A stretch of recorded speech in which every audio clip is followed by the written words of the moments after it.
Welcome to Feed Your Wild. I'm your host, Vanessa Rodriguez, your intuitive nourishment guide today and in every episode. If you are new here, welcome. I'm so excited you have joined us. Please feel free to check out all the other episodes. Lots to dive into here. I think we're now at over 240 episodes.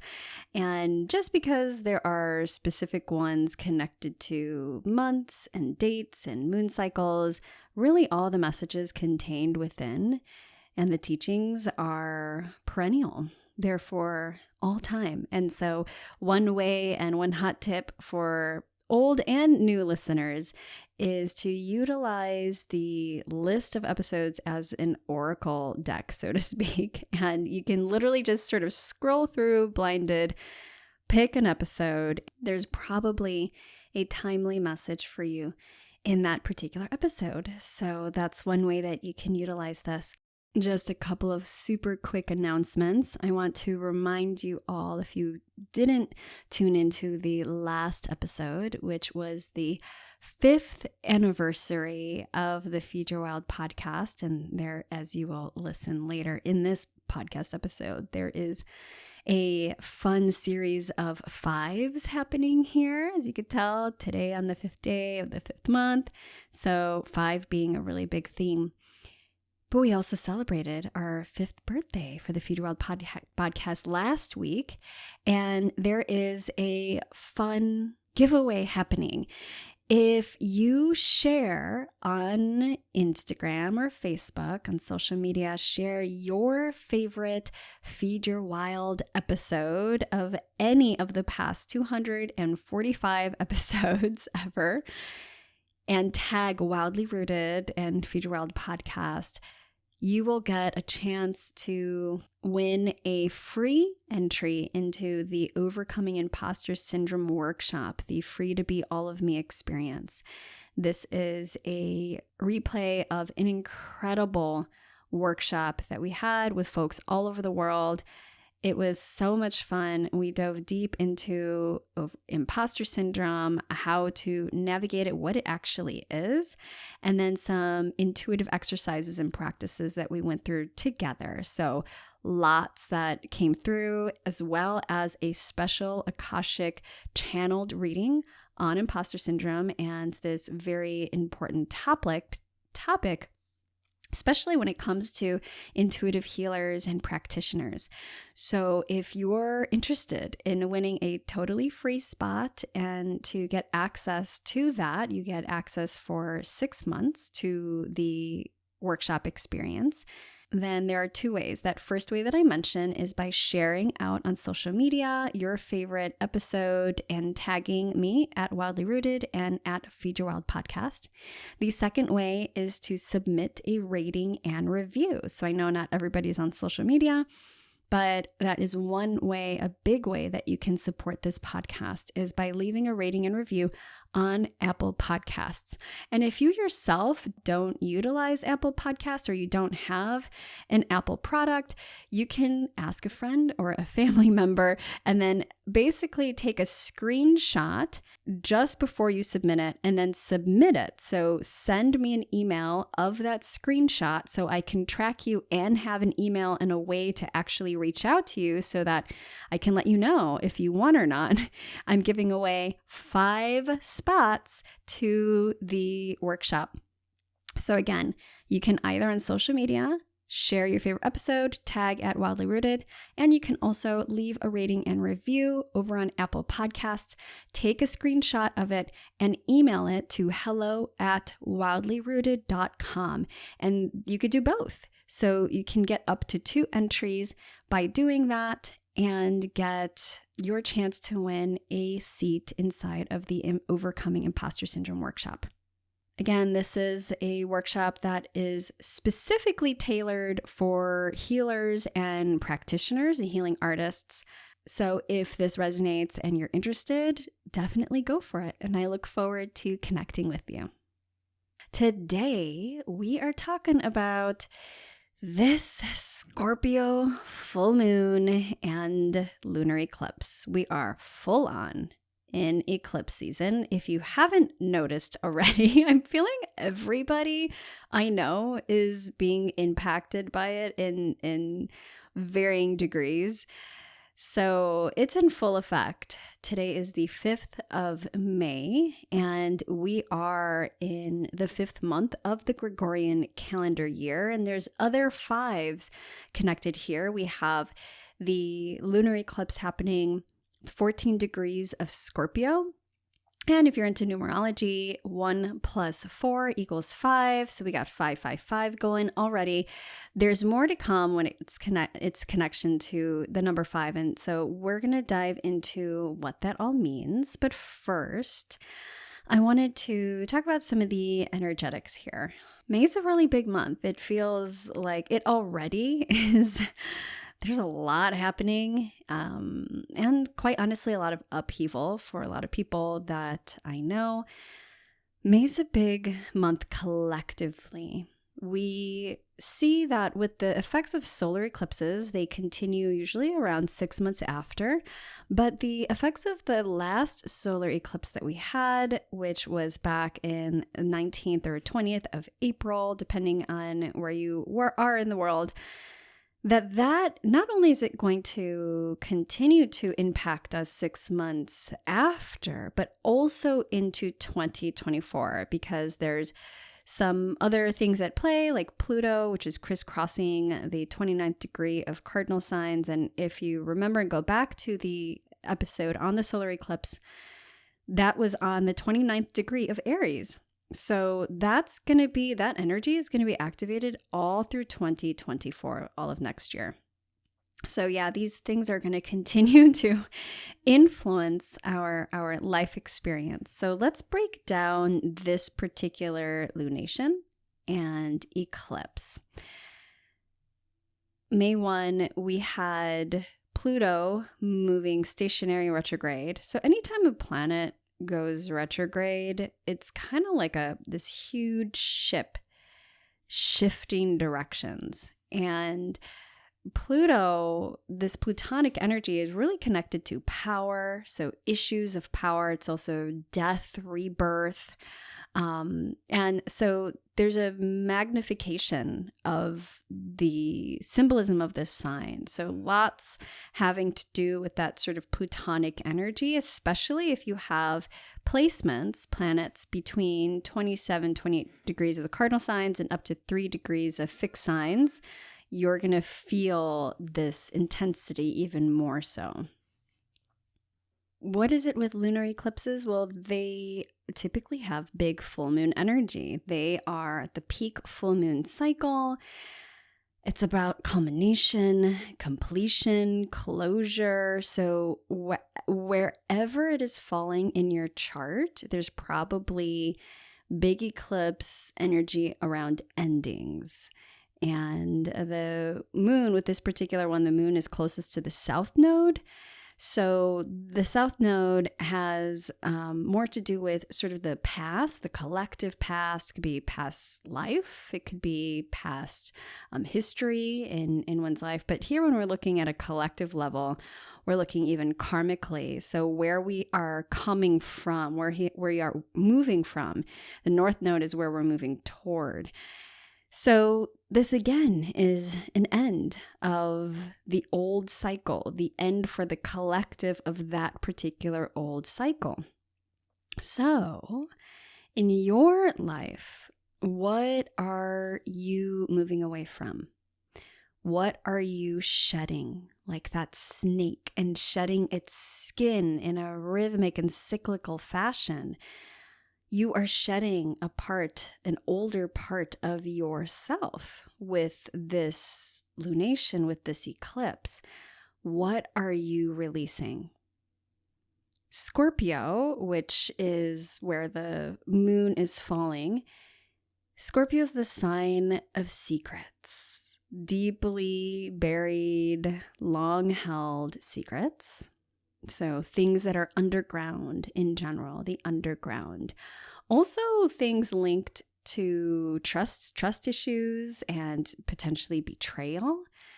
There is also a connection here to toxicity and stagnation. So this is both the earth, so we can think about earth pollution, a lot of the toxicity that humans have created over time, but also with the body, the physical body, the human body, and the toxicity that we experience within our bodies. And we're going to look more at this in just a moment. But this is really a time of illumination of these, like revelation of these, unearthing a lot that needed to be seen, that maybe has been hidden or kept away, hidden in the closet, so to speak. The nodal exit is Taurus and Scorpio. So Taurus is about resources, also about banking and food, agriculture, wealth. And Scorpios that in this way connected to big money. So this is more investments and debts and taxes and all that fun stuff.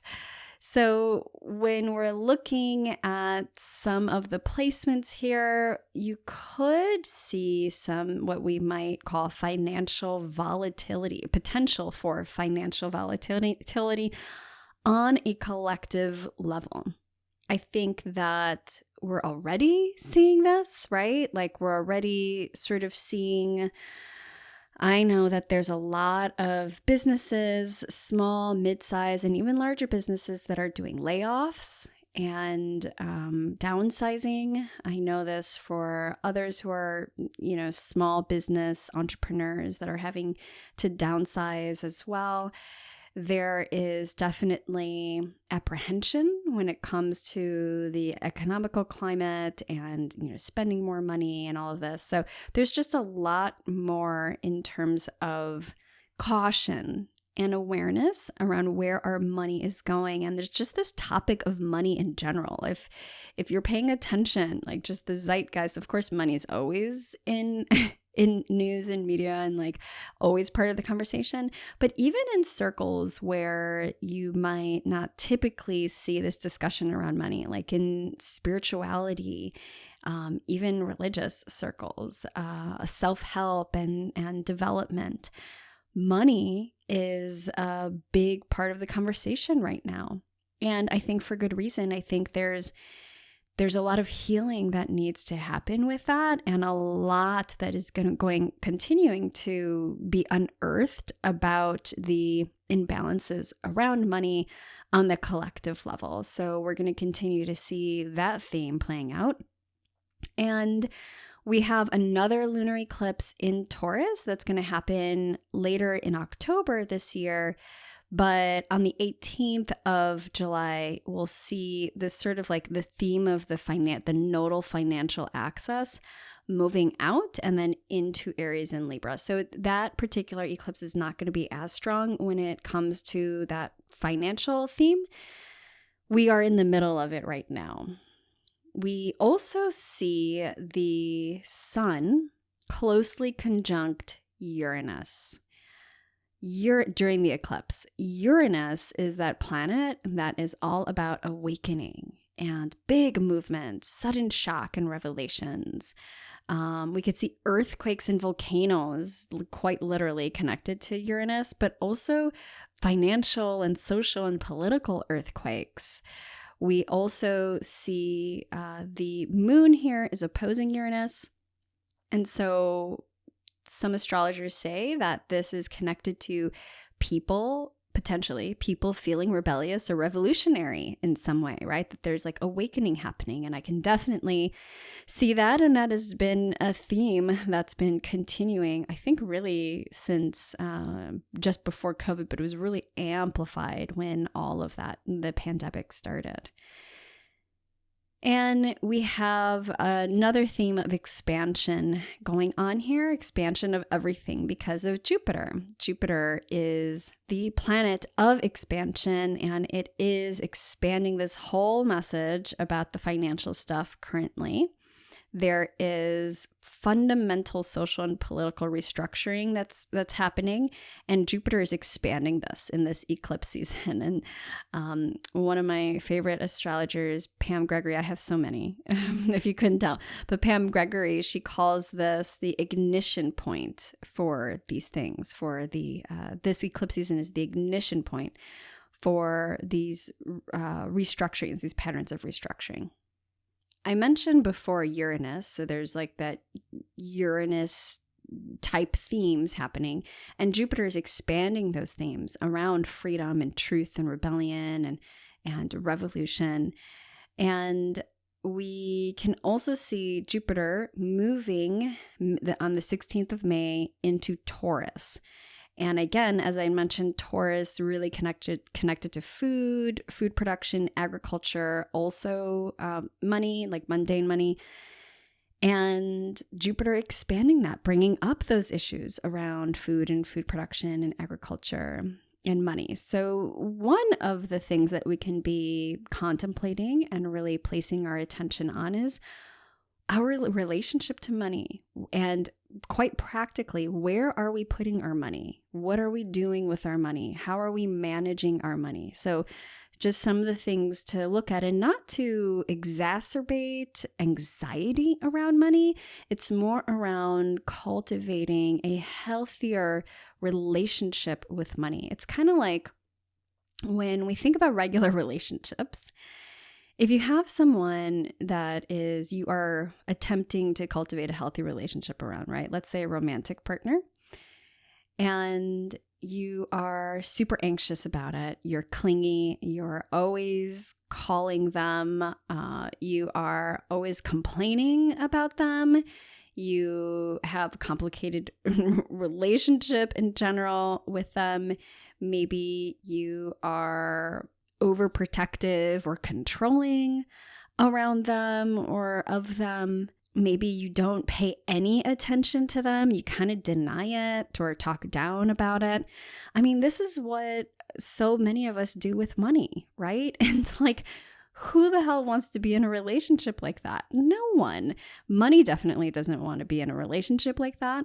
So how can you cultivate a conscious and healthy relationship with money? And that is just a sort of a reframe that's been really helpful for me, is like, it's just like any other relationship.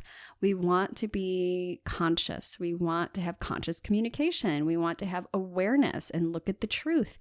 We want to have an openness and really dropping into the heart space and looking at our issues around that and healing those issues so that we can have a healthy relationship. So those are some things that we might want to explore and review, especially in this time of Mercury retrograde. So we're in Mercury retrograde. Mercury moves direct mid-May, so the 15th of May. This is a wonderful time to do that review process of, like, again, as I mentioned, what does your money relationship look like? Where are you putting your money? And all that fun stuff. So maybe setting up some money dates can be helpful in doing so, and make it fun, make it juicy, make it relaxing. Relax your nervous system. Our nervous system can get so, charged up and wired around issues of money. And so pay attention to that. Pay attention to how you're activated and what are the ways that you can calm and support your nervous system when doing this work. Let's get into Scorpio and the energy of Scorpio here, because the moon and eclipse is in Scorpio. Water sign, big water sign, super psychic.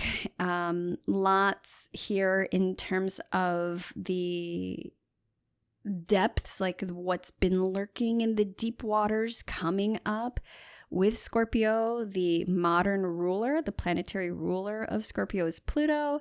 The traditional ruler is Mars. We have, in terms of tarot cards connected to Scorpio, we have the Death card, surprise, surprise. And we also have Judgment card connected to Scorpio. When we look from a medical astrology perspective, Scorpio is connected to the root chakra. and also the sacral. So the two lower energy centers of our body, it's connected to, in terms of organ systems and body parts, the genitals and groin area, the colon and large intestine, sex organs, also the gallbladder, which is a little higher up. We'll come back to that in just a moment. But in terms of sex organs and also the uterus, cervix, the coccyx, pelvis, the urinary system, the urogenital system. So excretory systems, places of the body where we are releasing, right? We're releasing waste. We're releasing all that we have metabolized and are in no longer need of. We're releasing that back to the earth and in circulation. Also connected to Scorpio is the thyroid. So we're going to come back to that as well in just a moment, because there is this connection again with the number 5 too that we were talking about. With tissue states, because typically we'll see a certain kind of tissue state connected in with an astrological sign. So with Scorpio and super watery sign, we see the potential for dampness and stagnation. So you can think like a stagnant puddle or a swamp. That type of, like, that's in the worst state, right? The worst tissue state is that state of stagnation, and that is no bueno. We need to bring movement and clearing to this. So when we look at imbalances and potential diseases connected to an imbalanced Scorpio, we could see imbalances of the womb. We can see irregular menses and disorders of the reproductive system, infertility. We can also see sexually transmitted diseases and just imbalances in general when it comes to the reproductive organs.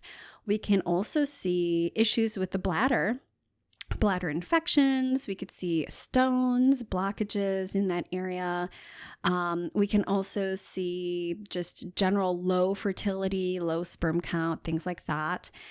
And we could see issues with the lower digestive system, like candida, hemorrhoids, issues with bowel movements. So too much, too fast, or not enough, stagnant, and constipation. So in that way, it could be IBS, irritable bowel syndrome, Crohn's disease, inflammatory bowel disease, so IBDs in general, and inflammation in that area, hemorrhoids, ruptures, et cetera, et cetera. We can also see parasites. Now, parasites is something that, when I bring up to people in a regular conversation, there's a sudden reaction of like, ew, but that could never be, right? In sort of like the modern Western world. And the truth is we all have parasites to some degree, but they're meant to move out of us, right? We're meant to have a strong enough immune system and movement and flow in a way where our body can deal with that. It could deal with the allostatic load, the toxic load, and eliminate those parasites. Now, something that I see here is that we absolutely see parasites on a physical level. I have definitely worked with parasites. I've experienced them myself in my personal life and have done parasite cleanses and all that. And have seen all the gnarly stuff, but also with lots and lots of clients. And this is something that the parasites aren't, they're not only found in the digestive system, but they could be found throughout the body because they can become systemic. There's different kinds of parasites, all different sizes and types. And we also see this not only happening on a physical level, but we see this absolutely on an energetic and spiritual level.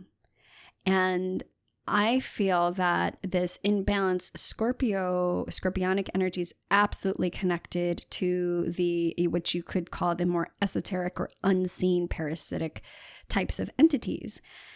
And that is very similar. We could see this as a parallel imbalance. So when on the physical level, our immune system, which is ultimately our sense of self versus not self, the empowered self, the robust and healthy self, has a robust and healthy immune system that can navigate and really ultimately clear and eliminate these parasites, right? And maintain healthy microbiome. When we have that same parallel sense of self on a spiritual level and energetic level, our auric field is intact and there's an integrity there. It's strong. We have clear boundaries. We're connected to our sense of self, our higher self, our soul self, to God, divine. When we are so strong in that, then we absolutely have this ability to navigate and clear and eliminate, transmute these more parasitic types of relationships and entities that can enter our field and quite literally feed off of us. So this is really, really, really important. I see the majority of people having some sort of parasitic entity relationship with something that is in the unseen, that's in their energetic field. And a lot of times what I see is that that's actually where it starts, and then it trickles down, and our physical body will mirror that. And so then we become on a physical level more open and susceptible to material and physical parasitic entities. So when I see that there is an issue with chronic parasites, it's not just about eradication. We have to take a truly holistic approach and not just support the immune system to become robust, but we also have to look at the energetics and the spiritual side of things, because if we do not address those, we will never get to the root cause of the susceptibility to these parasites and the cyclic parasitic issues. We also see there is a cyclic and rhythmic life cycle to a lot of parasites, the same as our relationships when it comes to more unseen parasitic entities. So again, cultivating a deep sense of self, of connecting to your truth, connecting to your higher self, getting super clear and strong on boundaries, and beginning to do the cleanup work when it comes to our mental space. One of the things that I see with energetic and spiritual parasitic entities, and there's a variety of different kinds. I mean, I by no means know all of them. There's a lot of mystery around this for sure. But what I have witnessed and seen and have learned as well, there's a variety of different types that we can experience in terms of parasitic entities that are more spiritual and energetic in nature, that they absolutely have an impact and influence on our mental state, our thoughts, our beliefs, and our emotional state. So not all voices that we hear are our own, even if it's in our own voice. Just like a lot of times our guides or guidance from God, from your higher self, it's going to come in as your voice, as it's going to sound like an inner voice that is yours. The same goes for a lot of these parasitic energies. They utilize your mind, your thoughts, your voice. And this is where this connection to the thyroid and the throat comes in, that we connected back with the body systems with Scorpio. And the number 5. So we see this direct connection between the root chakra and the sacral and sort of these lower excretory elimination energy centers and organs in connection with the throat, which is another one. They're both places of creation and elimination, and they are absolutely portals of entry and exit. And the thyroid and the throat, very much a place, which by the way is the fifth chakra, the fifth energy center, very much a place that can be parasitized. So a parasitic entity being connected to your fifth chakra. I see this very, very commonly, and it makes sense, right? Because this is the place where they can absolutely have an effect, especially I see it on the back of the neck, at the base of the neck and the back. That is where they have connection and control over thoughts, communication, like in terms of even neurologically, this is the point, and like our lobes on the side and by our ears, this is our modes of communication, our hearing, speaking, and thought process. So that would be an optimal place if you're going to want to influence somebody. You can only imagine that this is one of the places where it would serve them to plug into and sort of play the strings like a puppet. If you want to go more down this rabbit hole of parasitization and even what we might call possession, you can take a listen to the interview I had with Are Torresen on demons. And that is one of my favorite interviews and podcast episodes on the Feed Your Wild podcast. Highly recommend you check that out. I'll make sure to link below. It'll give a little bit more background and deeper understanding if you want to go deep in scorpionic fashion, in true Scorpio fashion, in those realms. I encourage you to listen to that one. But let's take a look at ways that we can support Scorpio. And there is the tendency, so even if we look at those folks with a lot of Scorpio energy, Scorpio placements, sun sign Scorpio, health-wise, Scorpio folks have the tendency to accumulate toxins. So like I said before with that stagnation, they're a fixed sign and a water sign. So you can imagine like a still fixed water breeds stagnation, breeds some of these things that the toxicity that we are wanting to get rid of, to transmute.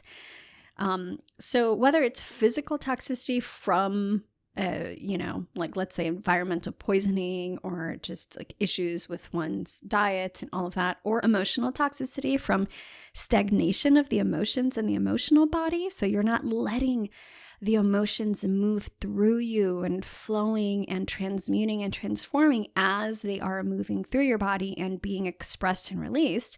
No, they're being sort of like fixed and stagnant and kept inside. Well, that's going to breed toxicity over time. So in this way, it's really important for Scorpio folks with a lot of Scorpio energy to make regular cyclical windows where you are gently detoxifying. You are bringing gentle detoxifying practices and tools into your life on a regular basis. So you don't need to, and I as a practitioner, I never believed in going real hard with those detoxification practices, because ultimately you're going to experience what's called a Herxheimer reaction. You quite literally get sick from detox. And some people say, oh, well, that's a good sign that you're detoxing. And in my view, it's more of a sign that you are overdoing it. You're going too fast for your body to catch up, and that is not a good thing, because we typically will reabsorb a lot that we can't keep up on releasing and detoxifying, but we can also hurt ourselves in that way. And we don't want to do that. So gentle detoxification is where it's at. This can be as simple as bringing in really good, structured, wild water, spring water, to support, and like just doing extra water, maybe a little bit of fasting here and there, not like a super hard fast or super long term, but maybe just taking breaks over a weekend. And that could be a regular thing. You can make sure you're moving, doing lymphatic work. So lymph movement, massage, rebounding, jumping on the rebounder or mini trampoline. You can do the skin brushing and gua sha. You can also do hot cold therapy. So like, jumping into hot and then cold water. You can also do breath work is really, really important when it comes to detoxifying and movement. So a lot of it has to do with moving of the lymph and the stagnant waters within our lymphatic system. But you also want to make sure that your bowels are moving, especially for Scorpio. So bringing in the things that are supporting your digestive system, your liver and gallbladder, which by the way, the liver and the gallbladder can absolutely hold parasites. And I've seen this before. So bringing in support for gallbladder and bringing in support for your colon and doing gentle colon cleansing. Those are some ways that that you can bring in some, and castor oil packs is one example of a really beautiful practice that's very gentle. So just some ideas of ways to start to incorporate that on a regular basis. And that is what's key. It has to be regular and cyclic for you. Now, in terms of herbs and guardian herbs, remedy herbs that are supportive, some of my favorite in connection, especially to the digestive system and the movement, Oregon grapefruit. So Oregon grape, I established a really beautiful relationship with when I was living in Oregon. They were everywhere. They're incredible. They are very bitter. So when you're bringing in the root, it's a wonderful bitter ally for the liver and gallbladder and for movement of the digestive system, getting those digestive fluids going. But it's also wonderful for the microbiome in the actual gut. And a lot of those roots and barky types of herbs and medicine are really great to establishing a really healthy, supportive microbiome that is going to create a robust ecology. And when you have a robust ecology, then you can fend off and protect yourself against more parasitic types of entities and beings. Also, aloe being so beautiful and soothing and supporting with the movement and lubrication. Also healing, very healing for the skin inside and out. So aloe is another really beautiful Scorpio remedy herb. And one that I would say is probably a huge go-to, has been for many, many years in multiple cultures when it comes to parasites, is wormwood. Wormwood is one of the OGs when it comes to what we might call, quote, anti-parasitic herbs. Incredibly supportive for addressing and removing parasites in the digestive system. But sometimes when we look at the full strength herbs, if you're taking like the whole herb in its full strength, it definitely clears the parasites out of the body, but it can be a little strong for some people, especially highly sensitive people. Now, here's a little note that I have to speak on this. I see that so many highly sensitive people, empathic people, psychic folks, so just sensitive in general, energetically, are even more so susceptible to unseen parasitic forces. Why? Well, because you are quite open, literally, like psychically and energetically and spiritually, you're open. A lot of times when you're more sensitive, you have more wounds because of that sensitivity, which create openings. We could say in the auric field, create openings for those parasites to come in. You also have really bright lights because as sensitives, as empaths and psychics, like you're probably here to be in service of some way. You probably have a big heart, a lot of light. And when you have a lot of light, you attract everything. You attract everything. The good and the so-called bad, right? And you're attracting these more darker entities that are quite literally looking to feed off of your light. Now, whether that is another human or that's a spiritual parasitic entity, like it goes across the board. So those, especially those who are in the intuitive healing arts, absolutely have to know how to protect themselves and work with these plant allies to support yourself in navigating these waters and to take a look at what are we carrying quite literally on, that are feeding off of us, that are in a parasitic energetic relationship with us. So on this level, wormwood, the flower essence, can be really, really beautiful. It's very gentle. It's used to cleanse the body, the mind, and the spirit, to really touch on and transmute the negative patterns and behaviors and energies, as well as alchemize the heavy emotions that are weighing us down. And just like the full strength herb of wormwood, as I mentioned, as a wonderful anti-parasitic, wormwood flower essence also will cut and transmute the energetic ties that we might have that are not serving us, so that are emotional or psychic parasites that are holding on to you, or in sort of an entangled relationship. If you yourself are having trouble disentangling yourself from a situation, or maybe you are clinging to something like an unresolved interpersonal issue or a specific situation, then wormwood flower essence can support you in helping you to awaken from this unconscious pattern, so you could take the steps to move out of it and to really transform it. So I highly recommend wormwood flower essence, especially if you're not ready to go with full on wormwood as an herbal ally. Start at the energetic and the spiritual level, and I guarantee you're going to see a lot of shifts begin to happen on the material and the physical plane, because so much is connected and mirrored, sort of like this parallel health imbalance that I typically see.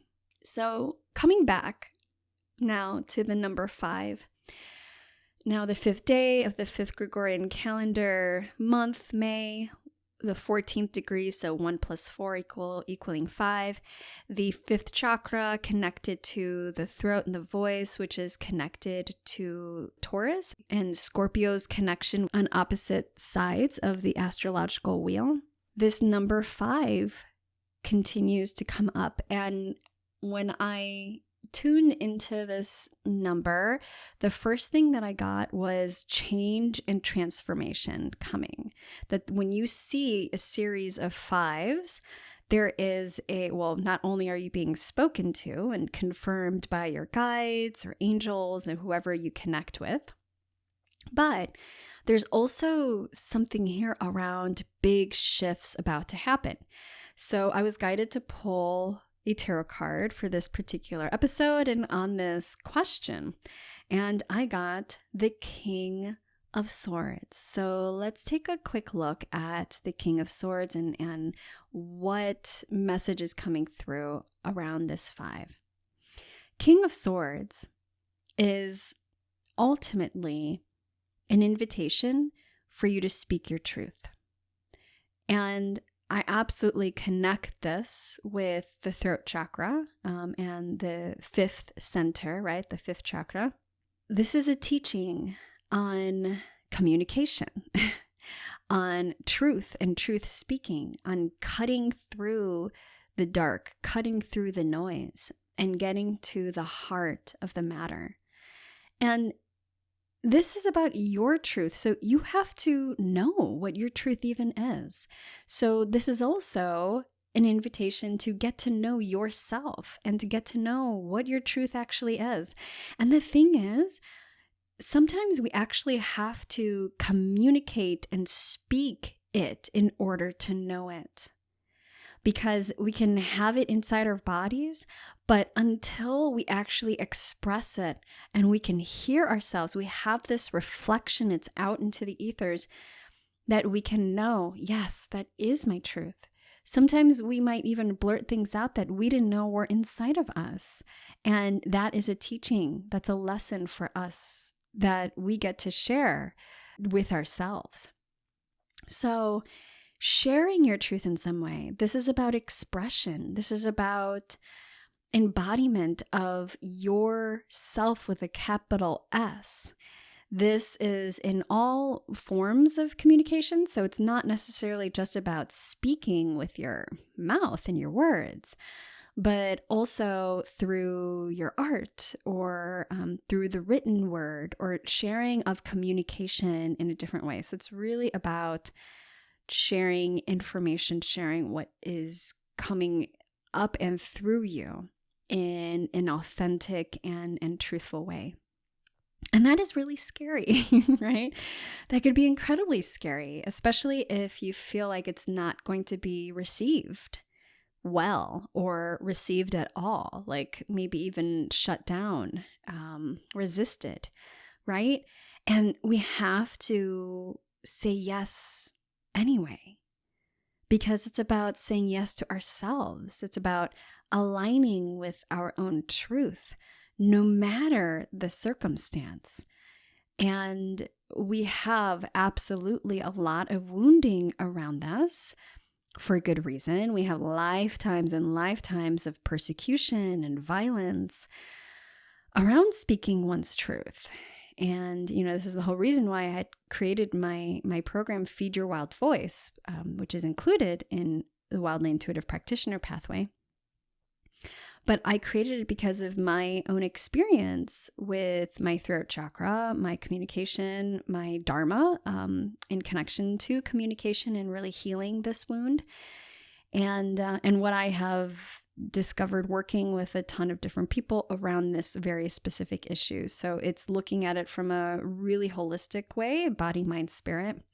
And that is really the way that we need to connect with our truth, is on all of those levels. So this is also, I would say, with this full moon and with this eclipse. And I think it's interesting that we're also in the middle of Mercury retrograde. I'm getting that this is really a time to reconnect, reestablish, and reclaim our truth.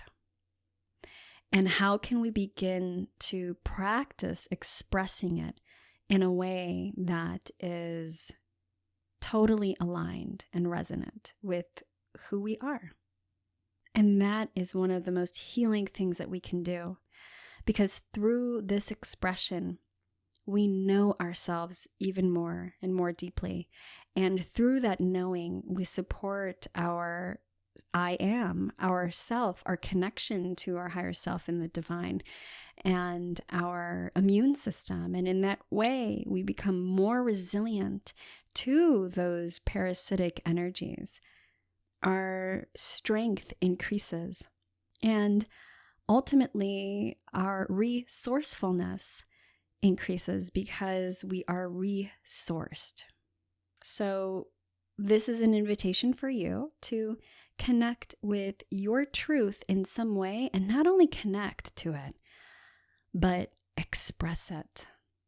And yes, maybe it might feel scary or silly, but I encourage you, perhaps even if it's starting just putting it down on a piece of paper and showing yourself that you can do this.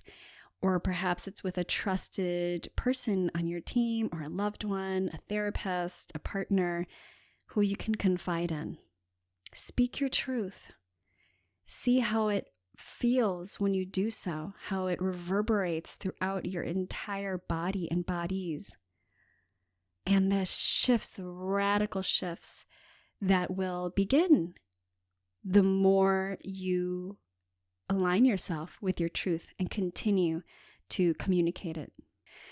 There's so much more to say. We have a lot of conversations around this type of stuff. If you're interested, over inside the Wildly Intuitive Practitioner Pathway, we go deep on this stuff in terms of, supporting your energy system and looking at parasitic energies and protection, but ultimately how to step onto the path as the intuitive healer you know you are meant to be. You, not anybody else, but you and your gifts, your innate God-given gifts.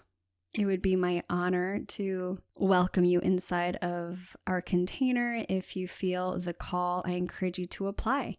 You can go to wildlyrooted.com/apply to learn more.